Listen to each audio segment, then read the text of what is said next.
Cikgu, saya dah teringin nak makan yang bersantan, boleh ke cikgu? Santan, tak kisahlah santan je nama apa kan. Yang ni ada kat sini je sebab aku tak sempat. Kenapa? Tak sempat nak rekod tadi. Tak sempat nak rekod kat sana tadi. So, aku nampak santan ni, aku nak bagi tahu dekat korang bahawa santan ni boleh makan ke? Untuk orang yang ada kolesterol, dia kena elakkan makan makanan yang bersantan. Untuk elak kolesterol lagi tinggi. Untuk orang gastrik boleh ke makan? Tapi, dia tak boleh santan pekat. Kau jangan bubuh 2 kotak pula untuk kau punya gula lemak. Okay? So, kalau nak makan, bubuh 1 kotak je. Dia ada satu lagi, kara ni, dia ada keluar satu lagi yang kecil petak macam ni. Okay? Dia ada keluar petak kecil macam ni. Dia keluarnya petak kecil macam ni. Macam ni . Yang ni boleh.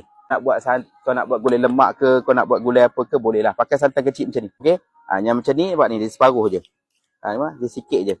So, boleh pakai yang ni. Okay? Bubuh lah. Kau nak masak gulai lemak ke, nak masak ayam ke, masak apa, guna satu santan kecil ni.